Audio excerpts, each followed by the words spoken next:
Listening instructions. The listening test is about 30 minutes long and audio will be played once. There are 4 parts to the listening test. You will be given 10 minutes after the completion of the test to transfer answers to an answer sheet. Each part contains 10 questions with a total of 40 questions. Section 1. You will hear a conversation between 2 students talking about driving lessons. First, you have some time to look at questions 1 to 5.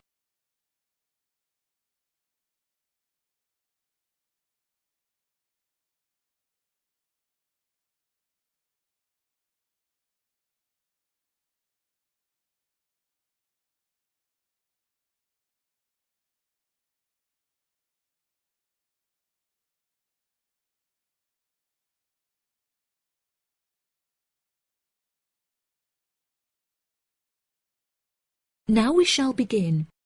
You should answer the questions as you listen, because you will not hear the recording a second time. Listen carefully and answer questions 1 to 5. Hi, Zach. I heard you passed your driving test. Congratulations. Thanks, Olivia. I passed just last week. It feels great to be independent and driving on my own. I really want to take driving lessons, but I haven't been able to find a driving school that will give lessons during the weekends, so that I don't have to miss any classes at college. The driving school that I used was brilliant and really flexible with their teaching hours. It's really close to the school. The address is 67 Kings Road. That's 67 King '(S) Road. Oh, that's perfect. I don't like the idea of driving around busy streets. Did your teacher make you drive in urban areas, or did he mainly teach you on roads in the countryside? My teacher said that I had to learn on both in order to become a good and experienced driver. We would start in the city centre and then drive north above the city. He sounds like a good teacher. Would you mind giving me his contact details so I can ask him for lessons? Of course. My mother's friend Daniel Smith referred me to him. His name is Alan Sutcliffe. Could you spell the surname, please? Sutcliffe.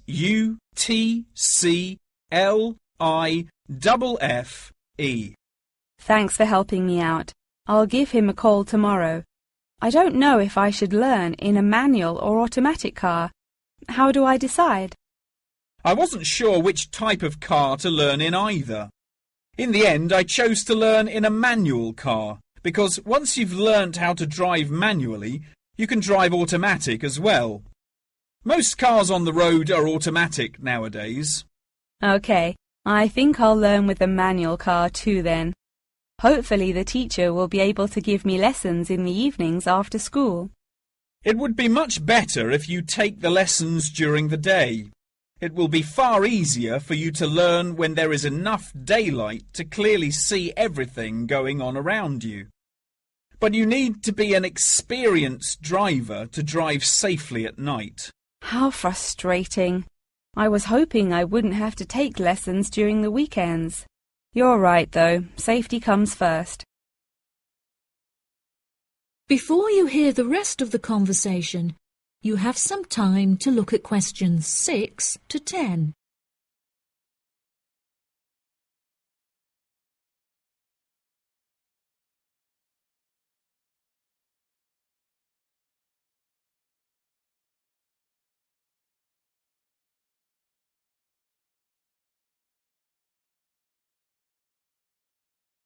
Now listen and answer questions 6 to 10. Speaking of safety, you should wait until summer to start learning. It's really difficult and dangerous to drive in the wind and rain as a learner, so you should definitely wait until the weather is sunny and dry. OK, that's perfect actually. It will give me some time to save up some money to pay for the lessons. Tell me about it. I had to work for months before I had enough money saved up. It was worth all the work when I finally got my driving licence, though. The whole process is so expensive. How much did it cost you in the end? Well, each half-hour lesson costs $30, and then the final test cost $50. In total, it cost me about $300. Gosh, it's pretty expensive. How did you find the test? Was it really difficult? No, it wasn't too bad, and the man was really calm and friendly. I knew that I would have to perform 2 parking manoeuvres during the test, so I practiced them a lot beforehand, and that really helped. The test used to last 40 minutes, but it changed a bit. For the first 20 minutes of the test, he gave me directions, and I had to just drive around, and then the last 10 minutes was for demonstrating the manoeuvres. So the test is 30 minutes in total. Okay, great. I'll remember that. Do you have any more advice? It's really good to practice driving a lot outside of driving lessons as well. Whenever my parents were running errands on the weekends, I would offer to drive them. My driving teacher also told me to buy a notebook to write down everything that I've learnt in it, like a diary. Ha! That sounds boring, but I'll do it if it helps. I found it really useful. Before my test, I read through everything I had written down, and it reminded me of a lot of things that I had forgotten about. It's really helpful for the theory test as well, because there's so much information to remember for it. That's great, Zach. Thanks for your help. No problem. See you at school. Bye. That is the end of section 1. You now have half a minute to check your answers.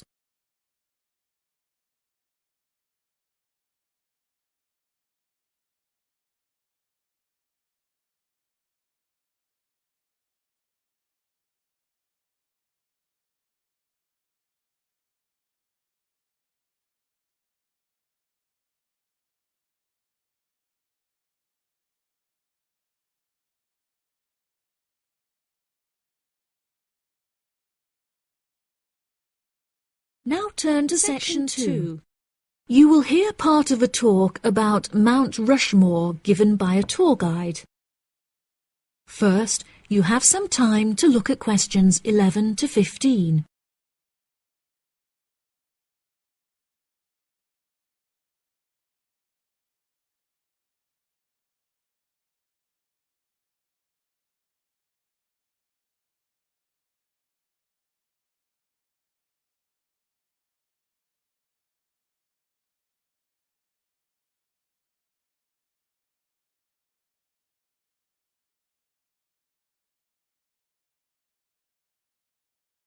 Now listen carefully and answer questions 11 to 15. Good morning, everybody, and welcome to Mount Rushmore. To start your visit, I'm just going to give you a brief account of the history of the memorial before letting you roam about on your own. I won't keep you long, okay? Mount Rushmore is South Dakota's top tourist attraction and features the heads of 4 United States presidents: George Washington, Thomas Jefferson, Theodore Roosevelt, and Abraham Lincoln. Each head is 18 meters tall, which is taller than the heights of 11 people combined.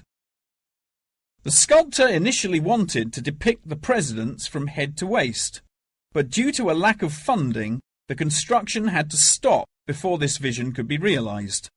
In total, it cost the government $1 million to sculpt the heads at Mount Rushmore. Before the construction of the presidents' heads, the mountain was just bare rock and forest, attracting only a few hikers a year. The new carving at Mount Rushmore has become an iconic symbol of presidential greatness and has appeared in works of fiction and other popular works. The sculpture has also worked perfectly as a way to develop tourism, which was its intended purpose, and now attracts over 2 million people a year. The original plan was to carve the presidents' faces into the granite pillars known as the Needles. However, the sculptor soon realized that these rocks were too eroded and delicate to support such a large sculpture. Instead, he chose to locate the carving at Mount Rushmore, due to its grand appearance and brightly lit rock faces that experience maximum exposure to sunlight throughout the day as a result of the southeast orientation. Upon seeing Mount Rushmore, the sculptor declared, "America will march along that skyline." The name of Mount Rushmore also has an interesting history. The location was originally known as the Six Grandfathers. However, during an expedition in 1885, the mountain was renamed after Charles E. Rushmore, a prominent New York lawyer who joked that his annual treks to the mountain had earned him the right to have it named after him. 40 years after the mountain was renamed, Charles E. Rushmore donated $5,000 towards the sculpting of the president's heads, the largest single contribution. In 1927, the construction works started and 7 years later was complete with no fatalities. So that's the history for you. If you'd like any more information, please feel free to ask me questions, or you can soak up the information from our fantastic guidebook. Before you hear the rest of the talk, you have some time to look at questions 16 to 20.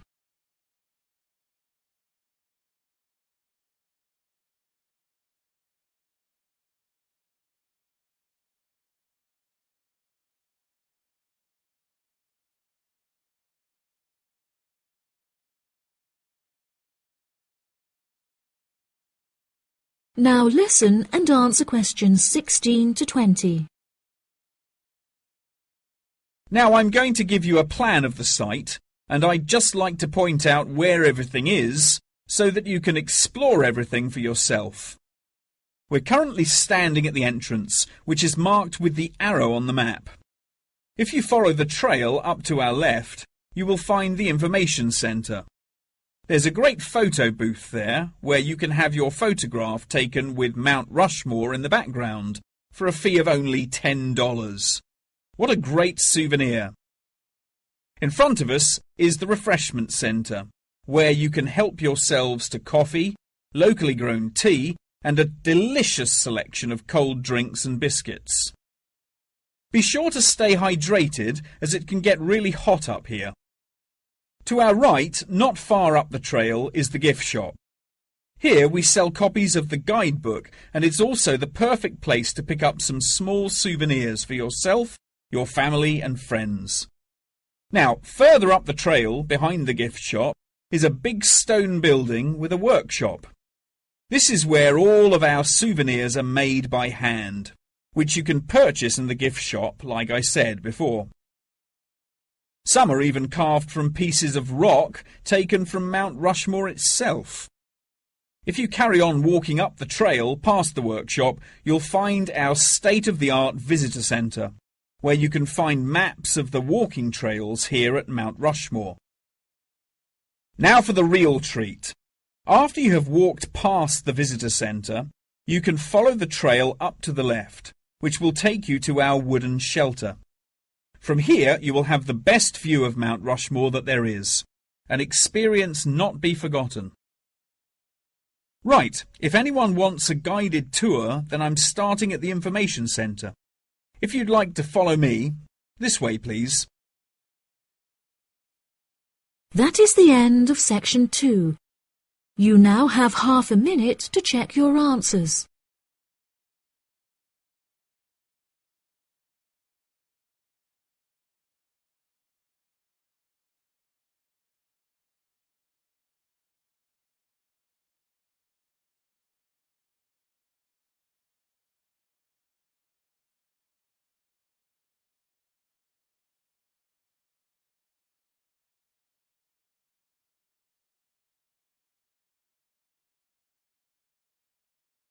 Now turn to section 3.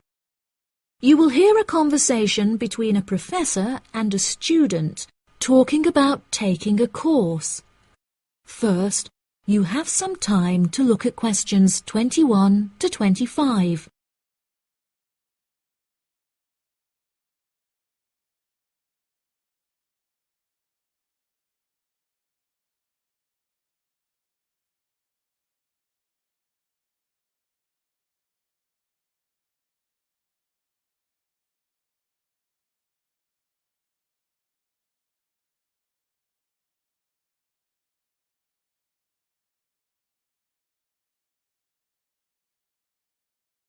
Now listen carefully and answer questions 21 to 25.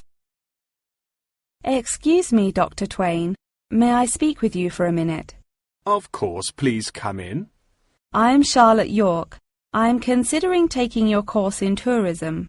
Right. Well, Charlotte, how can I help you? I have been considering studying tourism. However, it is such an important decision that I would like to seek some advice about it first. Would you mind answering some of my questions? Absolutely. Fire away. Well, I have been discussing courses with my parents, and they are concerned that I will not be able to get a well-paid job with a degree in tourism.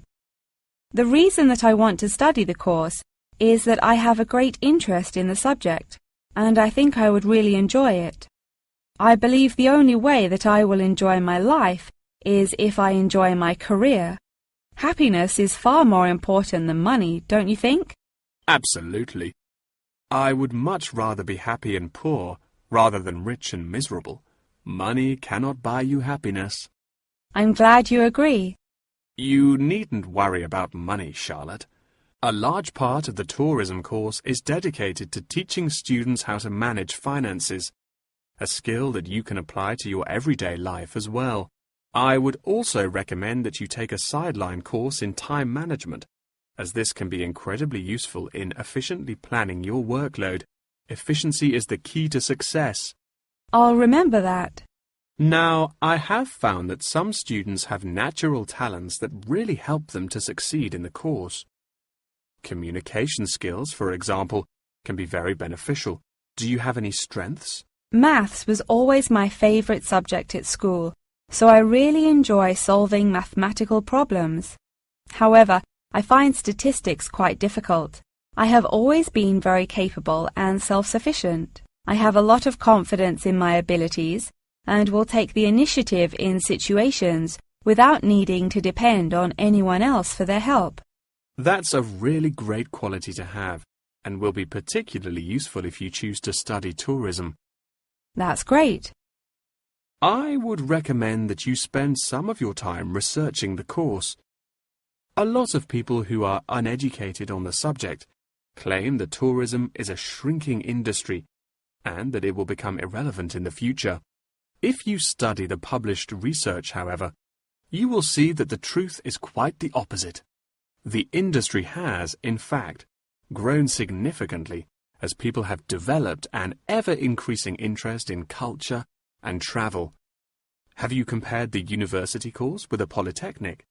Yes, I have. I was interested in studying the course in modules. However, the university doesn't offer that option.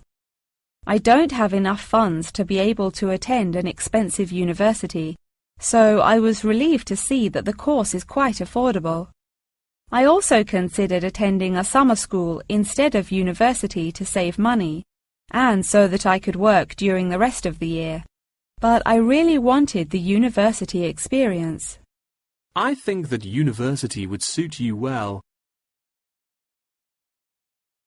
Before you hear the rest of the conversation, you have some time to look at questions 26 to 30.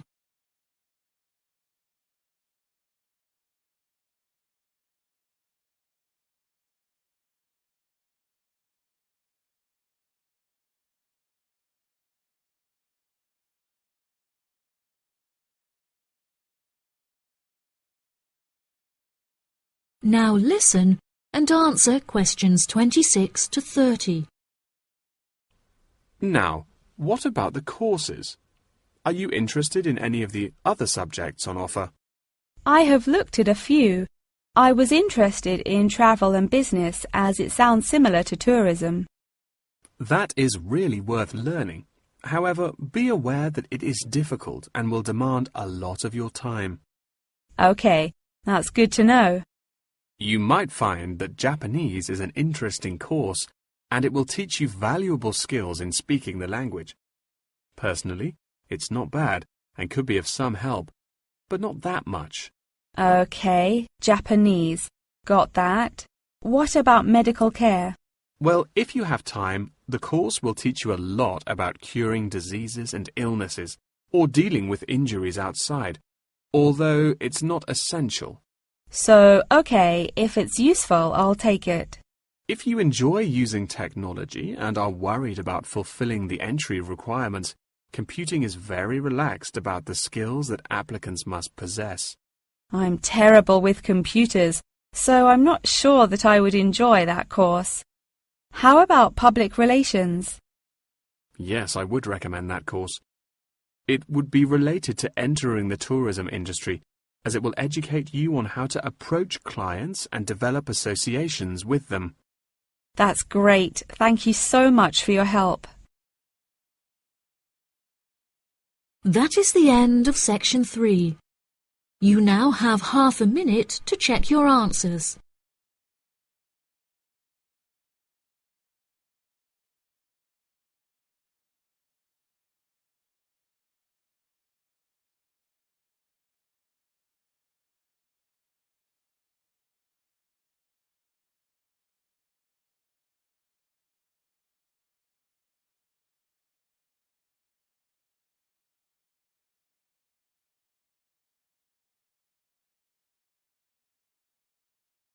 Now turn to section 4. You will hear a talk about the practice of company outsourcing. First, you have some time to look at questions 31 to 40.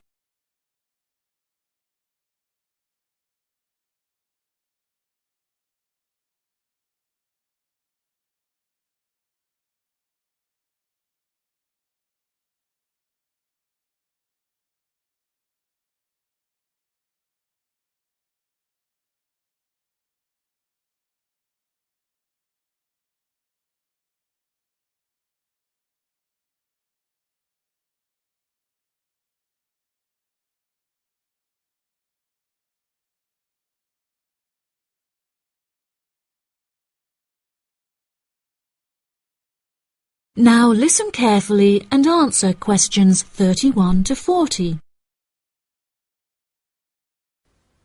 Welcome, class, to your very first lecture in this series on business in the modern world, conducted by myself, Dr. Toby Bennett. Today, we will be looking into the practice of company outsourcing, using TCP technologies as a case study. Now, for those of you who are unfamiliar with this practice, I will give you a summative definition. Company outsourcing involves the contracting of various business activities by one company to another.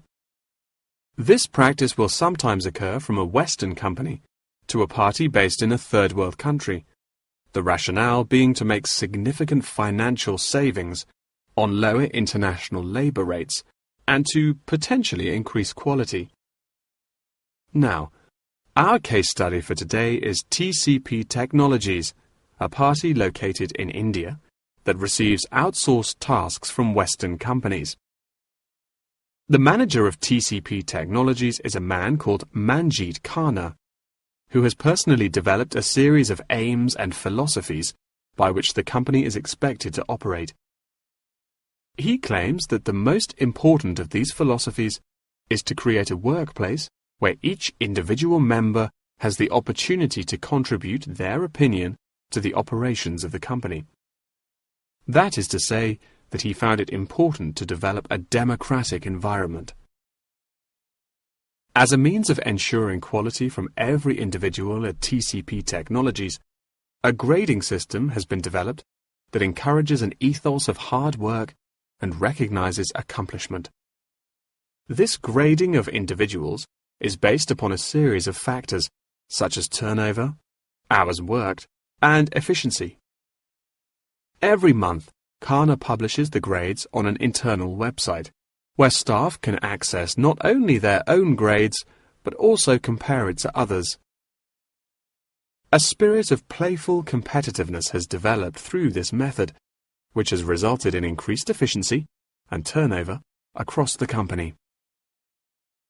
Khanna also saw it as essential to develop a culturally diverse group of employees as a means of presenting a multifaceted image that would appeal to a host of potential employees from across the globe.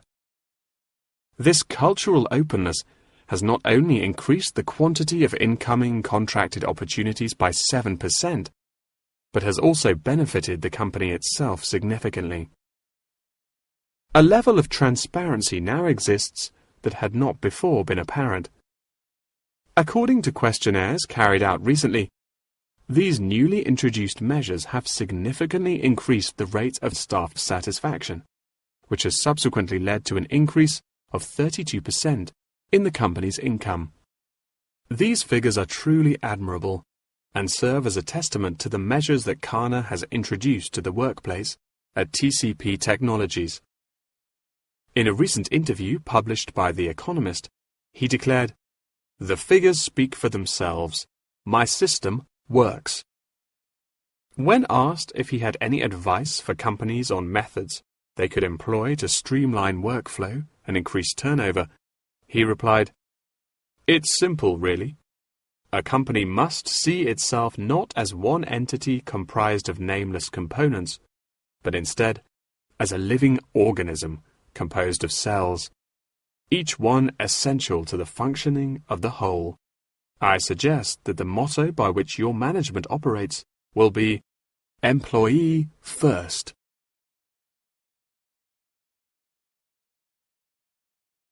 Many benefits have been reaped from the aforementioned changes in management style, such as a significant decrease in staff turnover.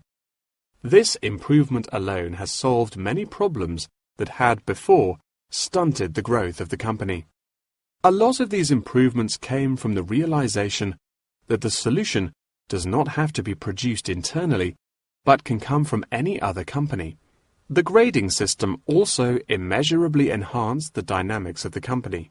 The fact that this measuring system is solely produced for staff members and inaccessible by management means that it cannot be used as a judging criterion for promotion. It has proven itself a relaxed and informal means of stimulating workflow. When asked about specific features of his managing style, Kana mentioned that it is important for him to respond personally to any complaints filed by staff members. Having found the existing complaints process slow and ineffective, he introduced a new online system that created a direct line of communication between Kana and all employees of the company. The complaint form, dubbed by Kana as a ticket, eradicates the middleman, is easily accessible to all employees online, and has an interface that can be instinctively navigated. Any staff-related complaint, such as those relating to air conditioning and food quality, can be submitted directly to Kana via this online system. Entitlement to vacation is also a popular issue discussed through this forum.